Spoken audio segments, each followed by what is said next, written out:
Good evening there, everybody. What is happening? Hopefully, y'all are having a wonderful day today. So, when it comes down to it, I thought that I would talk about this little video that I found very particularly interesting. This is going to be a conversation overall of two boxers, probably the only two most talented boxers at 154 pounds that are left. And those two fighters, of course, are Mr. Jermell Charlo and Mr. Sebastian Fundora. And Sebastian Fundora, who I believe is the WBC mandatory fighter for that belt next, he did say as of recent that he does want to go on to face that of a Jermell Charlo. And I think that that is a very particularly interesting fight. But like I've said with Jermell Charlo, in my view, and this is the reason why he, in my view, instead of him, I put Devin Haney, I put Shakur Stevenson, and I put Dimitri Bivol, maybe even Artur Beterbiev on my top 10 pound per pound list if you were going to talk about all the most recent inductees. But if you were going to put Jermell Charlo there, I would not really have a problem with it either. He did beat a very talented individual in a Brian Gastano. But the problem is that the rest of that division, in my view, is not really that talented. I believe that it is sorely lacking a great amount of talent. And when I say talent, I'm not talking about guys that are just talented athletes. I'm not talking about fighters that all in all can just fight. I'm talking about fighters that are potentially championship caliber. That division, in my view, does not really have a lot of championship caliber fighters. And even if we are talking about certain fighters in terms of a talent perspective, I really don't think that the 154-pound division is really all that talented. I mean, you have Erickson Lupin there, who I think is okay, but I never really thought that he was that great. You have Jarrett Hurd there, who has really over within the past few years not really been the same fighter, and he pretty much was always a part of that Antonio Margarito, David Benavidez, and now ironically, now that we're talking about him, Sebastian Fundora mold. Basically, a fighter that is going to use his weight, his power, his height, and his reach to his advantage. He's going to try to come forward on you, and he's going to try to use his power, and he's going to try to use his size against you. But if he comes up against a fighter overall that can handle that power, and if he comes up against a fighter all in all that can handle his size, he's going to be in very deep shit because he's pretty much a one-dimensional fighter. Now, is Sebastian Fundora the same one-dimensional fighter like that overall of a what the hell was his name, Jarrett Hurd was, or an Antonio Margarito was? I'm not necessarily sure, but in my opinion, he pretty much seems to be along that similar fold. We'll have to see all in all what he does. But Sebastian Fundora, to me, he just seems like a straightforward, come forward fighter. Maybe I would have to watch a little bit more of him. Not saying that I have not seen him back up and maybe try to outbox certain people, but what he mainly tries to do is he's going to try to come forward and he's going to try to break you down incrementally. He's going to take a lot of shots. He is not an A-grade defensive fighter. He is very decently big. I believe that he's 6'7" overall with a very decent reach for that weight division. But is that going to work against Mr. Jermell Charlo? I'm not so necessarily sure. In my view, Jermell Charlo, I don't think that he's really going to truly get tested until he faces either the A-grade fighters of 147, like that of a Terrence Crawford and an Errol Spence, two fighters that not only are probably A+ in terms of their skills, but also, in terms of boxing IQ and in terms of what they can do, they can probably handle Jermell Charlo's size, or unless Jermell Charlo goes up to 160 and faces a decent fighter there. I don't think Jermell Charlo is really going to be challenged at 154. I don't think that is the greatest division. I think that Jermell Charlo, in my view, I think that he is a good fighter, but I don't necessarily call him a great fighter. And as well, let me not say that. He is a great fighter because the unified division, the way that he did, even though I would not say that it was the greatest division that I've seen, it does take overall a certain amount of skills. I think that Jermell Charlo is a decently great fighter. I just will not call him an all-time great fighter. I don't think that he's on the same level of skill as what a Terrence Crawford or Errol Spence Jr. is. And I think all in all that if he went up to 160 and if he were to ever face his brother, of course, that would probably never happen. But if he were, somehow ever to face Jermall Charlo or Demetrius Bubo Andrade, or if he were ever to face even a Gennady Golovkin at this point, I'm not even sure if he would beat any of those fighters, to be quite honest with you. And a certain amount of people all in all, they may disagree, but it just is what it is. But let me give Jermell Charlo credit. It did take a certain amount of adjustments, and it did take a great amount of mental fortitude, as well as adjusting and showing off a decent amount of boxing craft to beat that of a Brian Gastano. But we'll see all know what happens with Mr. Jermell Charlo later on. But anyways, Mr. Boxing Ego, he's going to talk about what he believes would happen in this fight. I'm going to tune in. If we can get Charlo next, that's what I want next. If that's the fight we can get next, that's definitely the fight I want. You know, he has all the belts. If I can grab them all at one time, I'm definitely going to do it. Is there any part of you that's like, I'm stepping up gradually. I just beat Lubin, which was a tremendous performance and a tremendous step, but maybe there should be a couple more progressions before you fight Charlo? No, we fought this. That was my third WBC eliminator, but my fourth title eliminator. So I've proven myself 4 times already. I'm the WBC mandatory. I have the interim title. I'm ready. I'm ready. Okay, let's do it. Jermell Charlo wanted by the 6'7" Sebastian Fundora. His mandatory, or one of them. That's what I'll talk about in this video. What up, Fight World? It's your boy. I believe that another mandatory, Mr. Jermell Charlo in that weight division, is that of Mr. Tim Tszyu, who, of course, for those of you that don't know, that is the son of former unified champion at 140 pounds, Kostya Tszyu. Do I believe that Tim Tszyu has that great of a chance against Jermell Charlo? No, I do not. When I seen Tim Tszyu, I was not overly impressed. I think that he fights a little bit too much like his father, except not as great of a version. I think all in all that he's a little bit too stiff. I think all in all that he gets hit a little bit too much, and I don't think that he would last against Jermell Charlo. Once again, I really don't get the narrative about how 154 is one of the most talented divisions in all of boxing, because who really is there besides Jermell Charlo and Brian Castano that you really can argue is A grade? Really nobody. Tim Tszyu is not going to beat anyone elite. He's just not going to. Sebastian Fundora is a decent fighter, but is he really going to beat someone that can handle his size and that has A grade skills? I highly doubt it.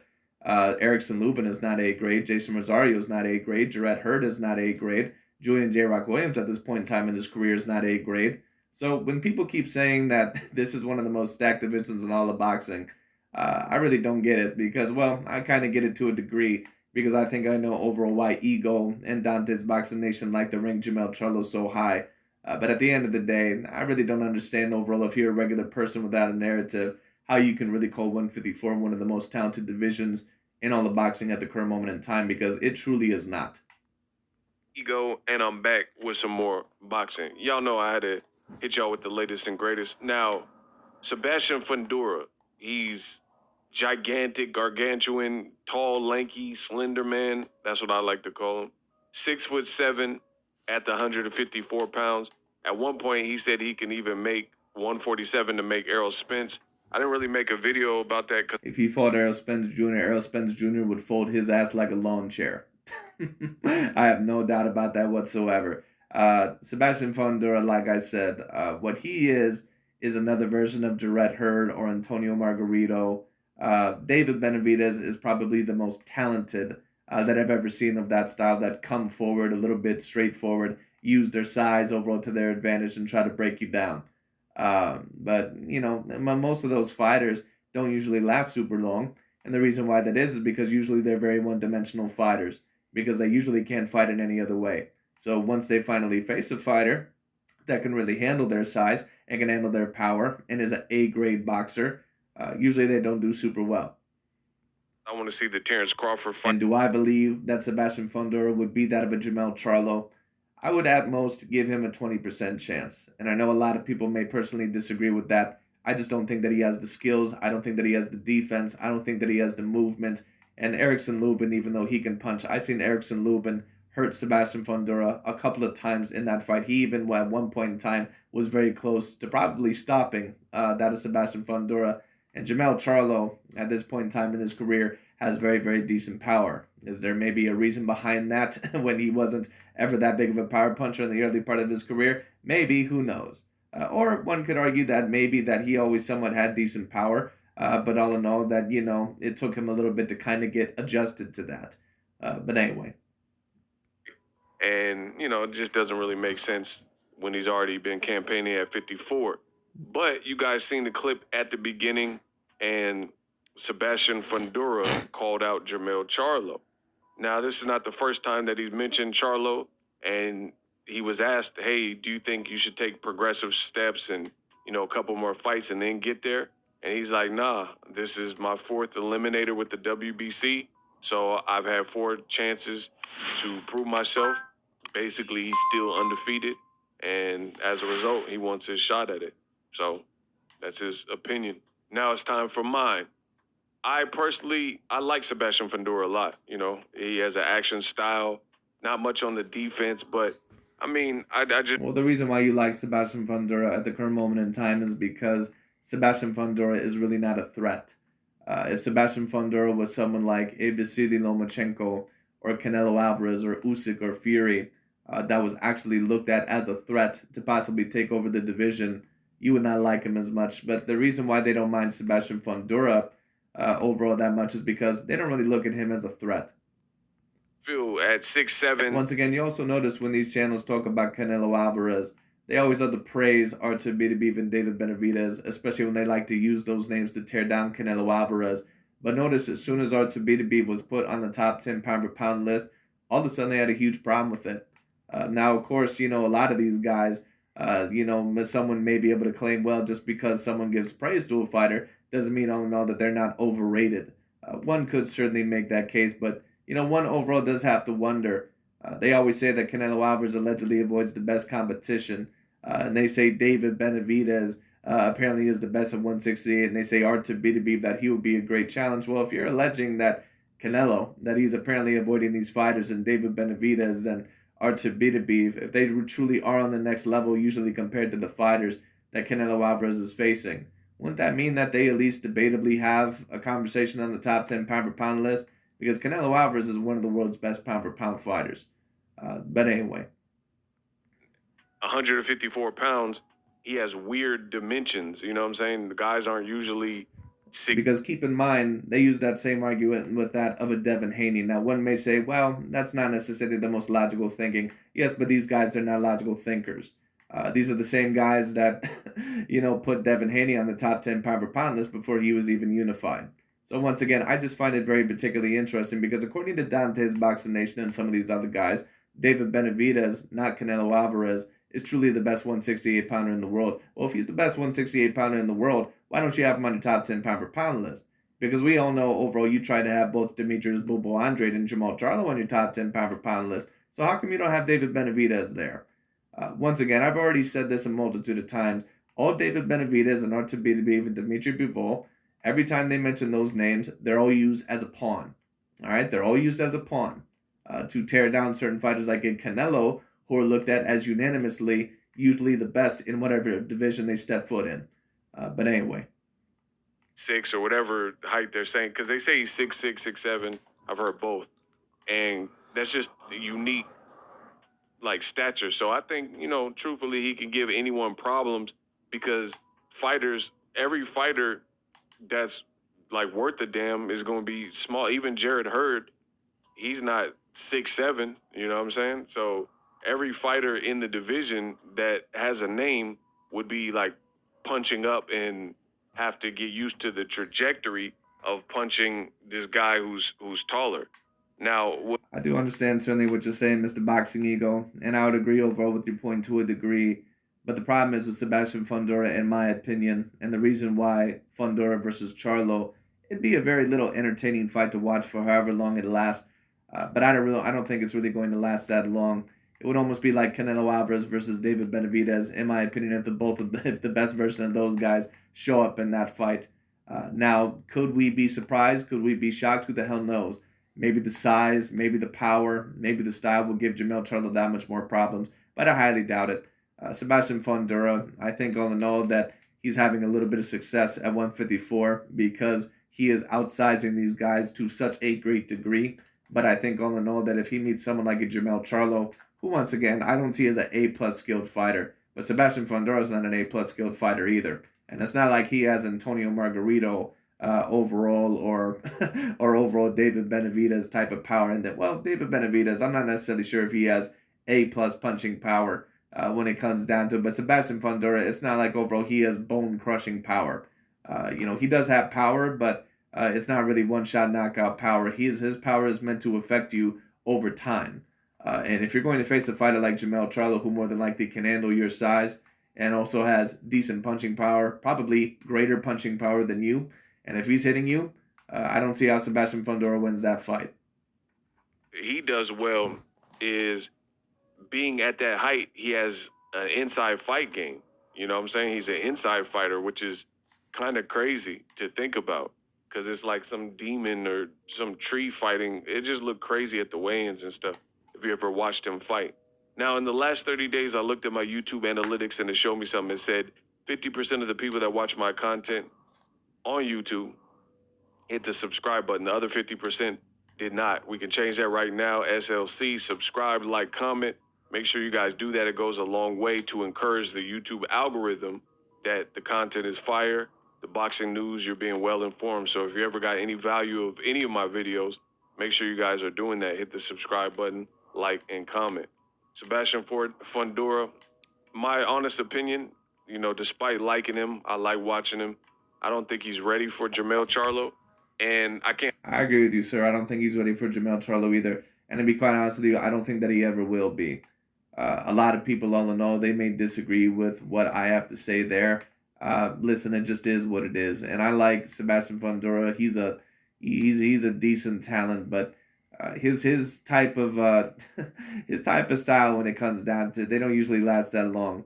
It's almost like a running back in football that, you know, instead of trying to evade hits here and there, you know, someone like a LaShawn McCoy, who overall finds the hole very, very decently well. It's almost someone like overall like an Eric Dickerson overall who is running to the ground. Or maybe I don't want to mention him when it comes down to it. You know, I may need to do a little bit more research on him. But a running back that, you know, basically runs into a lot of hits and takes a lot of hits. Or if I were to make a better comparison, it's almost like a running quarterback in that of the NFL. Instead of overall protecting themselves, they end up getting a hit a hell of a lot more. Like if you take a look at Cam Newton right now, 5 years ago, he was probably one of the top 10 best quarterbacks in the NFL. If you take a look at him now, he's not even one of the top 25. And that's why he can't get a job, because a part of his physique or a part overall of his elite game plan was to overall run over people because of his elite athleticism. But after a while, that leads to injuries. After a while, that leads to you getting more and more damage per game when it comes down to it. And what that means is that, all in all, after a while, a big part of your game is eventually going to be decreased because you're not going to be able to run overall and run over people and jump over people like you were able to in your early and mid 20s. Because by the time that you hit your 30s, you're going to be overall pretty much completely wore out. And if you're a person that, all in all, does not have the expertise of a Tom Brady or an Aaron Rodgers or a Breeze or a Mahomes or, you know, someone else like that, or a Russell Wilson, to where they can throw decently, you're not going to be you know, one of the best quarterbacks in the league overall past that of 31, 32 years old. It's the same thing with Sebastian Fundora. He is not an A-grade defensive fighter. He does not have a great defense. He does not overall defend very well. He gets hit somewhat decently easily. I don't see him lasting very long once he faces the A-grade fighters, but I could be wrong. Speak for anyone else, but the guy interviewing him, it sounded like he was kind of on the same page by his line of questioning and saying, hey, don't you, you know, do you think you should take basically some tune-ups? To which Sebastian Fundora responded how he did and said, nah, I'm ready now. So, I mean, he's a fighter. He's supposed to want to feel like he's ready. And, you know, that's just what fighters do. I'm just giving you my opinion. I think Charlo has proven himself. He's been in so many high-profile fights or must-win, you know, just bad blood type of scenarios. Well, I don't think that he's really been in a lot of high-profile fights. Because I don't know that he's really fought that many A-grade fighters. But I understand what you're saying. Jermell Charlo is the more experienced of the two. He's been overall in usually that of the bigger fights, at least compared to that of Sebastian Fundora. And time again, he usually overall, you know, has just had to get out of there. So, you know, he has some decent mental fortitude, at least these type of fighters, you know, in the 154-pound division. And Sebastian Fundora, even though I think that, you know, he's a decent challenge to anyone out there because of his size and height, if he faces a legitimate A-grade fighter that can handle his size and his type of power, he's not going to win that fight. At least not the way that I see it. Hadley, Erickson Lubin was trash talking. All these types of fights. The Castano fight, that rematch, nobody wanted to lose. Undisputed, that was like the highest stake. So he has way better experience. Castano put on one of the worst performances that I probably have ever seen in a rematch. And hey, you have to credit that a little bit to Mr. Jermell Charlo. But Brian Castano was so stagnant overall to throw. He was so timid to throw in the first half of that fight. But hey, one could argue that that was partially due to Jermell Charlo's adjustments. But Brian Castano put on a piss poor performance in that rematch. No doubt about it. And to be honest with you, after that knockout that he suffered against Jermell Charlo, I don't think that he's ever going to be the same again in his career. He's pretty much going to be done, in my opinion, winning belts from there on out. But we'll see what happens. But you have to give a great amount of credit to Jermell Charlo for that, because that could have easily went either way. I did predict Jermell Charlo to win the fight because I thought that he was going to adjust a little bit better when it came down to it, and I was correct. So I give Jermell Charlo a great amount of credit for that performance. Experience at a much higher level than Sebastian Fundora. And I think experience, when we're looking at like the nuanced things at the elite level fights, experience does matter. How much experience you carry. And I think I would agree. And Jermell Charlo, at least in terms of the 154-pound division, he does have a great amount of experience. He's been in there with fighters that have been lengthier than him. He's been in there with fighters that have decent punching power. He's been in there with fighters that, all in all, are there to take his belt, and they're all in all to give him a very, very tough fight. I believe that Jermell Charlo would be a little bit too experienced for him as well. The real question is about Jermell Charlo is, can he beat the Terrence Crawfords, the Errol Spence Jr.'s of the world? That's the question. And if he were to go up to 160, would he be able to defeat the guys overall, like even a Jermell Charlo or Demetrius Bupo Andrade? If you were to ask me, I don't think he defeats any of those guys. But maybe that's just me. Mel just shows you he has that willingness. He's a dog. He has more experience. And the other thing is Sebastian Fundora, he got hurt by Erickson Lubin, and it went several rounds. Charlo knocked out Lubin in one round, and I'm not saying it as to say a triangle theory, but we know Charlo has the type of power. You're not going to just be able to get hit with them shots and walk through that. So I would agree with you. That's a great point. I think that, to be honest with you, this is one of Ego's better analyzations. Ego and some of these guys, I don't think all in all that they're necessarily stupid, at least not all the time. Well, let me not say that for Aki TV and Dante's Boxing Nation, because you can't really get any more dumb than that. But Boxing Ego, on the other hand, I've never really thought of him as a dumb dude. But sometimes he does overall get a little bit over emotional. But you can tell all in all that, when it's one of the fighters that he likes and he believes that they're going to win, he puts a very, very rational explanation out there usually. But then when it comes to a fighter like a Deontay Wilder versus a Tyson Fury, he then becomes a little bit irrational. Now, of course, some people may say, well, so what? That's his pick. He's sticking up overall for black fighters. He's just rooting them on. What's the problem with that? There's no problem overall rooting for people. But like I said, if you're going to play that game, then that's cool. Just don't call yourself a logical and objective analyzer. Because when you're an objective and logical analyzer, you have to overall predict things from overall your logical and objective mind. You don't predict things from your heart. That's not what you're supposed to do. But anyway. That's my biggest thing is I think Sebastian Fundora is there. If you stand up to him and just get over the fact that he's so big and, the trajectory of the shot, once you start getting them shots, I think he's there to be hit. And Charlo has the type of cracks where it's like you really can't just keep coming forward and walk through that. Like we seen Jason Rosario, he got dropped. I think he got dropped in the first round, and he ended up getting stopped. Castano was real game and cagey. Well, Jason Rosario really, it's no offense against Jason Rosario. Jason Rosario is really not that good of a fighter. If you get knocked out within 5 rounds against Erickson Lubin, to be fair, that was after he ended up suffering the first loss of his career against Jermell Charlo. You know who Jason Rosario is? Jason Rosario is almost like a Julius Ndongo, or that's what he is. He's a fighter that came out of nowhere when it came down to it all in all. Probably more talented all around than what a Julius Ndongo was. But he beat a guy that he wasn't supposed to beat. But he never really was supposed to have those belts in the first place. And he's never going to win belts again. That's who Jason Rosario is.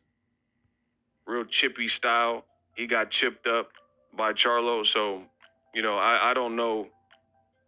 I think Charlo's power, his experience, I think all that stuff will be too much. But, I agree with you, sir. I have to tip my hat off to you in this video. Now, of course, this is because this is about Jermell Charlo. We all know that Jermell Charlo, that he probably is one of your favorite fighters for obvious reasons. But once again, I tip my hat off to you, sir, for this video, at least because I believe that this video was very accurate. I pretty much agree with every single point that you said. it's my opinion. And I really like the Tim Tszyu fight better, just different. He's a mandatory. I don't like the Tim Tszyu fight better at all. And the reason why I don't like it is because Tim Tszyu, I don't even think has a chance of what a Sebastian Fundora has. There's nothing, in my opinion, that Tim Tszyu brings to the table that is going to offset Charlo. There's nothing that he beats him in, nothing whatsoever. Not at least from what I've seen. Two different demographic, and it is what it is. I would actually like to see Sebastian Fundora versus Tony Harrison, Sebastian Fundora versus Jared Hurd, something like that would be. Tony Harrison versus Sebastian Fundora would be very interesting.